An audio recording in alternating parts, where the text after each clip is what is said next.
የዓለምን ሕዝብ ያስገረመው የክፍለ ዘመኑ ዝርፊያ። በዓለማችን ላይ ከተከሰቱ ፊልም መሳይ ዝርፊያዎች መካከል የአንትወርፕ የአልማዝ ዘረፋ ተጠቃሽ ነው። እጅግ ዘመናዊ የሆኑ የጥበቃ ካሜራዎችና 2 ቶን የሚመዝኑ የብረት በሮች ባሉበት በዚህ እጅግ ጥብቅ ስፍራ ወንጀለኞቹ ያለምንም ተኩስና ደም መፋሰስ አንድም ኮሽታ ሳይሰማ በቢሊዮን የሚቆጠር ሀብት ይዘው ሲሰወሩ ዓለም በበዓል ፌሽታ ተመስጣ ነበር። ይህ ዝርፊያ ተራ የሌቦች ሥራ ሳይሆን ለ2 ዓመታት በዘለቀ ጥልቅ ጥናትና ብልሃት የታጀበ የክፍለ ዘመኑ ትልቁ እንቆቅልሽ ነው። በዛሬው ዝግጅታችን የማይበገረው የተባለው የቤልጂየም የአልማዝ ካዝና እንዴት በጣሊያናዊው ሊዮናርዶ ኖታርባርቶሎና በቡድኑ እንደተሰበረ ወደ ኋላ ተመልሰን እንቃኛለን። ነገሩ ወዲህ ነው። እንደ አውሮፓ የዘመን አቆጣጠር በ2003 በቤልጂየም አንትወርፕ የአልማዝ ማዕከል ላይ የተፈጸመው ዘረፋ በታሪክ ውስጥ የክፍለ ዘመኑ ዘረፋ በሚል ስያሜ ይታወቃል። ይህ ክስተት በወንጀል ዓለም ውስጥ እጅግ አስገራሚ ከሚባሉት አንዱ ሲሆን ወንጀለኞቹ ያሳዩት ጥንቃቄና ዝግጅት እስካሁንም ድረስ ብዙዎችን ያስደምማል። ዘረፋው የተፈጸመው በዓለማችን የአልማዝ ንግድ መናገሻ በሆነችው አንትወርፕ ከተማ እምብርት ውስጥ በሚገኝ እጅግ ጥብቅ ጥበቃ በሚደረግበት ሕንፃ ውስጥ ነው። ይህ ቦታ በ10 ቢሊዮን የሚቆጠር ዶላር ሀብት የሚንቀሳቀስበት በመሆኑ ጥበቃው የማይበገር ተደርጎ ይታሰብ ነበር። የዝርፊያው ዋና አስተባባሪ ሊዮናርዶ የተባለ ጣሊያናዊ ሲሆን እቅዱን ለማሳካት ለ2 ዓመታት ያክል ጥናት አድርጓል። ኖታርባርቶሎ ራሱን እንደ ትልቅ የአልማዝ ነጋዴ በማስመሰል በማዕከሉ ውስጥ ቢሮ ተከራይቶ ለረጅም ጊዜ መረጃ ሲሰበስብ ቆይቷል። ይህ ቡድን 5 አባላት ያሉት ሲሆን እያንዳንዳቸው በየዘርፋቸው የተካኑ ነበሩ። አንደኛው ቁልፍ የመቅረጽ ባለሙያ፣ ሌላው የኤሌክትሮኒክ መቆጣጠሪያዎችን የሚያመክን፣ ሌላው ደግሞ የማንቂያ ደውሎችን የሚያጠፋ ነበር። በአልማዝ ማከማቻው ክፍል ውስጥ ለመግባት 10 የተለያዩ የጥበቃ ደረጃዎችን ማለፍ ይጠይቅ ነበር።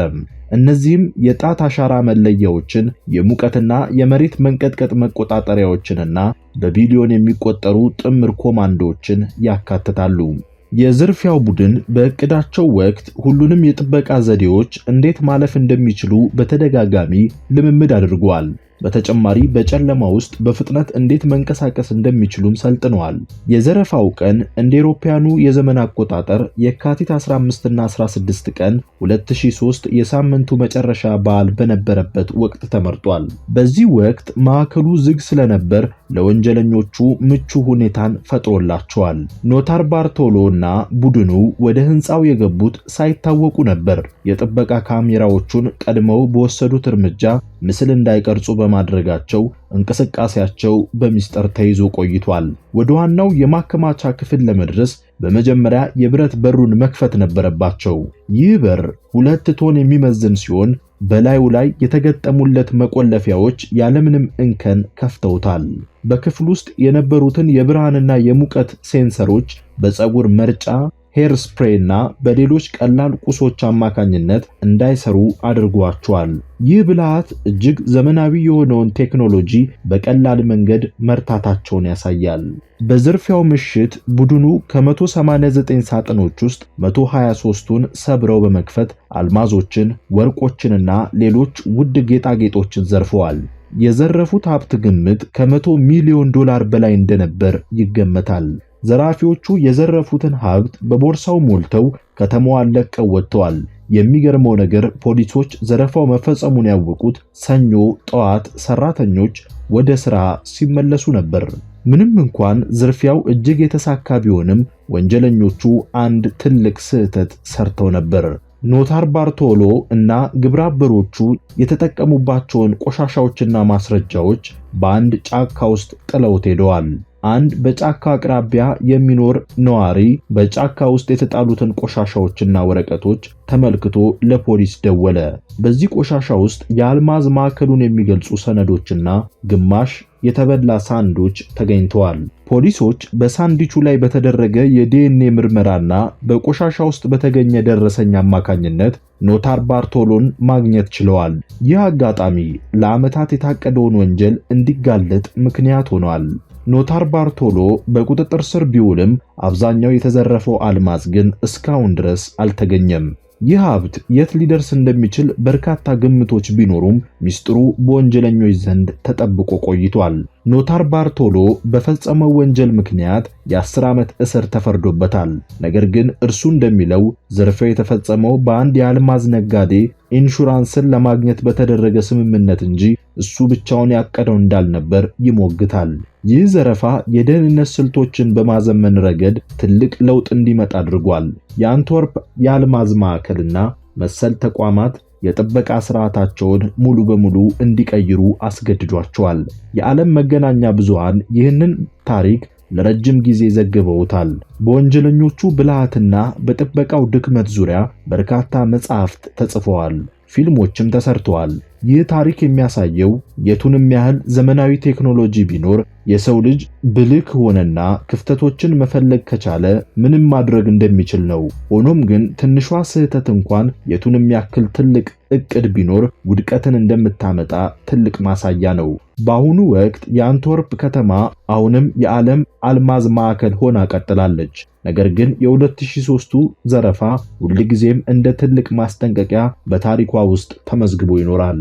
ከዘረፋው የተረፉት የቡድኑ አባላት አንዳንዶቹ የተያዙ ሲሆን ሌሎቹ ግን ማንነታቸው ሳይታወቅ ለመሰወር ችለዋል።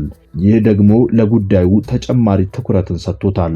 ፖሊሶች በምርመራቸው ወቅት የቡድኑን አባላት የቱሪን ትምህርት ቤት በሚል ስያሜ የሚታወቁ ሌቦች እንደሆኑ ደርሰውበታል። እነዚህ ሌቦች በአውሮፓ ውስጥ በከፍተኛ ዝርፊያዎች የታወቁ ነበሩ። ዝርፊያው በተፈጸመበት ወቅት ሕንፃ ውስጥ የነበሩ የደህንነት ካሜራዎች እንዴት እንዳልሰሩና ሌቦቹ እንዴት በቀላሉ እንደገቡ ለማወቅ ፖሊስ ለወራት ምርመራ አድርጓል። በመጨረሻም ወንጀለኞቹ ቀድመው ካሴቶችን በመቀየር ማጭበርበራቸውንም ደርሰውበታል። የተዘረፈው አልማዝ በሕገወጥ መንገድ ወደ ተለያዩ ሀገራት ተሰራይቶ ሊሆን እንደሚችልም ይገመታል። አልማዝን ለይቶ ለማወቅ አስቸጋሪ መሆኑ ለሌቦቹ ትልቅ ዕድል ፈጥሮላቸዋል። ኖታር ባርቶሎ ከእስር ከተፈታ በኋላም ስለ ወንጀሉ በተለያዩ ቃለ መጠይቆች ላይ ተናግሯል። ነገር ግን የጠፋው ሀብት የት እንዳለ ለሚጠየቀው ጥያቄ ሁልጊዜ መልሱ አላውቅም የሚል ነበር።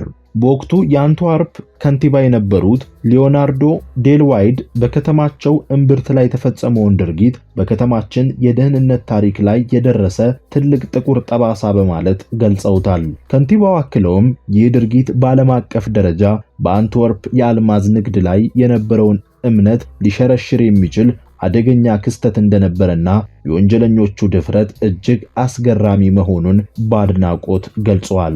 የቤልጂየም ፖሊስ ከፍተኛ መርማሪዎች በሰጡት አስተያየት ዘረፋው የተከናወነበት መንገድ ፍጹም የሆነ ጥበባዊ ቅንጅት የታየበት እንደሆነ መስክረዋል። መርማሪዎቹ እንደሚሉት ከሆነ ሌቦቹ በቴክኖሎጂው ዓለም የማይታለፉ የሚባሉ መከላከያዎችን በቀላል ዘዴዎች ሰብረው ማለፋቸው በወንጀል ምርመራ ታሪክ ውስጥ አዲስ ምዕራፍ የከፈተና ብዙ የምርምር ትምህርቶችን የሰጠ ክስተት ነው። የአንትወርፕ የአልማዝ ማዕከል ቃል አቀባይ በወቅቱ ለጋዜጠኞች ሲናገሩ ይህ ዝርፊያ የማይቻለው ተችሎ የታየበት አጋጣሚ ነው ብለውታል። ማዕከሉ በቴክኖሎጂ ላይ ብቻ መተማመን በቂ እንዳልሆነና ወንጀለኞች ሁልጊዜም አዳዲስ ክፍተቶችን እንደሚፈልጉ ማሳያ በመሆኑ በወቅቱ የነበረውን የጥበቃ አመለካከት ሙሉ በሙሉ እንዲቀየር ማድረጉን ጠቁመዋል። የዝርፊያው ዋና መሪ ሊዮናርዶ ኖታር ባርቶሎ ከዓመታት በኋላ በሰጠው ቃለ መጠይቅ እኔ የዘረፋው ዋና ተዋናይ ብሆንም እኛ የሰራነው ሥራ በፊልሞች ላይ ከሚታዩ ታሪኮች የላቀ ነው ሲል በኩራት ተናግሯል። እርሱ እንደሚለው ከሆነ ድርጊቱ ወንጀል ቢሆንም ቡድኑ ያሳየው ትዕግስትና ጥንቃቄ በሌቦች ዓለም ውስጥ እንደ ትልቅ ስኬት የሚቆጠር መሆኑን ገልጿል። በርካታ የወንጀል ተንታኞችና ጸሐፍቶች ይህንን ክስተት የሰው ልጅ ብልሃት በቴክኖሎጂ ላይ የተቀናጀው ድል በማለት ይገልጹታል። እነዚህ ባለሙያዎች እንደሚሉት ዘረፋው የተሳካው በከባድ መሳሪያ ሳይሆን በጥልቅ ጥናትና በሰው አእምሮ ብስለት በመሆኑ በታሪክ ውስጥ እንደ ትልቅ የኪነ ጥበብ ሥራ የሚቆጥሩት የዘርፉ ተመራማሪዎችም ጥቂት አይደሉም። የኢንሹራንስ ኩባንያ ባለሙያዎች በበኩላቸው ይህ ዘረፋ በዓለም ዙሪያ ያሉ ውድ ቁሶችን የሚጠብቁ ተቋማት የጥበቃ ዋጋ እንዲጨምሩ ማድረጉን ይናገራሉ። ባለሙያዎች እንደሚሉት ዝርፊያው የደህንነት ስርዓቶች ምን ያህል ተጋላጭ እንደሆኑ ስላሳየ በአልማዝ ኢንዱስትሪ ውስጥ ያሉ የጥበቃ ህጎች ከበፊቱ የበለጠ ጥብቅና ውስብስብ እንዲሆኑ ምክንያት ሆኗል። በአንትወርፕ የሚገኙ የአልማዝ ነጋዴዎች ደግሞ ክስተቱ በንግድ ስራቸው ላይ ስጋት ፈጥሮባቸው እንደነበር ያስታውሳሉ። ብዙዎች ነጋዴዎች ንብረታችን እጅግ አስተማማኝ በሆነ ቦታ ላይ ነው ብለን ብናምንም ይህ ዘረፋ ግን ምንም አይነት ፍጹም ደህንነት እንደሌለ አስተምሮናል በማለት በወቅቱ የነበረውን ስጋትና የተገኘውን ትምህርት በቁጭት ይገልጻሉ። ይህ ክስተት በቤልጂየም ፖሊስ ታሪክ ውስጥ ትልቅ ፈተና የነበረ ሲሆን የወንጀል ምርመራ ምን ያክል ወሳኝ እንደሆነም አስመስክሮ አልፏል። በተለይም በዲኤንኤ ምርመራ የተገኘው ውጤት ወሳኝ ነበረ። በአሁኑ ጊዜ የአልማዝ ማዕከሉ ጥበቃ ከመሬት በታች ካሉ ሰላዮች ጀምሮ እስከ ሳተላይት ክትትል ድረስ ያለውን ቴክኖሎጂ እንደሚጠቀም ይነገራል። ይህም ዳግም እንዲህ ያለ ዘረፋ እንዳይከሰት ለመከላከል ነው። በተጨማሪ ይህ ዘረፋ እንዳይደገም የቴክኖሎጂ ሽግግርም ተደርጓል። ማዕከሉ የድሮዎቹን የሙቀትና የብርሃን ሴንሰሮቹን በማስወገድ እጅግ ዘመናዊ የሆኑ የዶፕል ራዳር የ3D ሌዘር ስካነሮችን ተክቷል። እነዚህ አዳዲስ መሳሪያዎች በክፍል ውስጥ የሚገኘውን ማንኛውንም አይነት ጥቃቅን የከባቢ አየር ለውጥና እንቅስቃሴ ወዲያውኑ የመለየት አቅም ያላቸው በመሆኑ እንደ ቀድሞ በፀጉር መርጫ ወይም በሌላ ቀላል ዘዴ ማታለል አይቻልም። በሁለተኛ ደረጃ የቪዲዮ ክትትል ስርዓቱ ሙሉ በሙሉ ተቀይሮ ምስሎች በህንፃው ውስጥ ብቻ ሳይሆን ከህንፃው ውጪ በሚገኙ የደህንነት ማዕከላትና በክላውድ ላይ እንዲቀመጡ ተደርጓል። ይህ ለውጥ የተደረገው ወንጀለኞች የክትትል ካሴቶችን ሰርቀው ወይም አጥፍተው ማስረጃ እንዳያጠፉ ለማድረግ ሲሆን አሁን ላይ ማንኛውም እንቅስቃሴ በበርካታ ቦታዎች በአንድ ጊዜ ተመዝግቦ እንዲቀመጥ የሚያስገድድ ነው። በሶስተኛ ደረጃ ወደ ዋናው ማከማቻ ክፍል ለመግባት የሚደረገው የፈቃድ አሰጣጥ ሂደት እጅግ ጠብቋል። ይህም የሁለት ሰው ህግ ተብሎ የሚጠራውን አሰራር ተግባራዊ እንዲሆን አድርጓል። በዚህ አሰራር መሰረት ማንኛውም ሰው ወደ ካዝናው ለመግባት ቢያንስ ከሁለት የተለያዩ ሰዎች የተወጣጡ ኮዶችንና ቁልፎችን በአንድ ጊዜ መጠቀም ያለበት ሲሆን ይህም የውስጥ ሰራተኞች ከውጭ ሌቦች ጋር እንዳይመሳጠሩ ትልቅ እንቅፋት ይፈጥራል። አራተኛው እርምጃ የባዮሜትሪክ መለያዎችን ተግባራዊ ማድረግ ሲሆን ይህም የድሮዎቹን በቀላሉ ሊቀረጹ የሚችሉ የብረት ቁልፎችን ሙሉ በሙሉ አስቀርቷል። በአሁኑ ወቅት ወደ ማከማቻው ለመግባት የአይን ብሌን፣ የፊት ገጽታና የጣት አሻራ ምርመራዎችን ማለፍ ግዴታ ሲሆን እነዚህ መሳሪያዎች ግለሰቡ በሕይወት መኖሩን ጭምር የሚያረጋግጡ በመሆናቸው በፎቶግራፍ ወይም በሰው ሰራሽ ሊታለሉ አይችሉም። በመጨረሻም የአንትወርፕ ፖሊስ የአልማዝ ክፍል ዳይመንድ ስኳድ ተብሎ የሚጠራውን ልዩ የደህንነት ኃይል የ24 ሰዓት ጥበቃ እንዲያደርግ አድርጓል። ከአካባቢው ነጋዴዎች ጋር ያለው የመረጃ ልውውጥ እንዲጨመር ከመደረጉም በላይ በማከማቻው ዙሪያ ያሉ መንገዶች ለተሽከርካሪ ዝግ እንዲሆኑና በከባድ የብረት አጥሮች እንዲከበቡ መደረጉ ለተቋሙ ተጨማሪ የመከላከያ አቅም ሰጥቶታል። የአንትወርፕ የአልማዝ ዘረፋ በታሪክ ውስጥ እንደ አንድ ድንቅ የሌብነት ጥበብና እንደ ትልቅ የወንጀል ውድቀትም ይታያል። በሰው ልጅ ብልሃትና በቴክኖሎጂ መካከል የተደረገ ትልቅ ፉክክር ተደርጎም ይወሰዳል። በመጨረሻም ይህ ታሪክ የቱንም ያክል ትልቅ መነጋገሪያ ቢሆንም በሕገወጥ መንገድ የተገኘ ነገር መጨረሻው ውድቀትና እስራት መሆኑን ለትውልድ የሚያስተምር ትልቅ ትምህርት ሆኖ ይኖራል። በዛሬው ፕሮግራማችን በዓለማችን ላይ በአንድ ወቅት ተከስቶ ስለነበረው ፊልም ስለሚመስለው ዝርፊያ አጫወትኳችሁ። እናንተስ ስለዚህ ስለ ክፍለ ዘመኑ ዝርፊያ ስትሰሙ ምን ተሰማችሁ? እንደተለመደው ሐሳብ አስተያየታችሁን ኮሜንት ላይ አስፍሩ። በድጋሚ እስከምንገናኝ መልካሙን ጊዜ ተመኘው።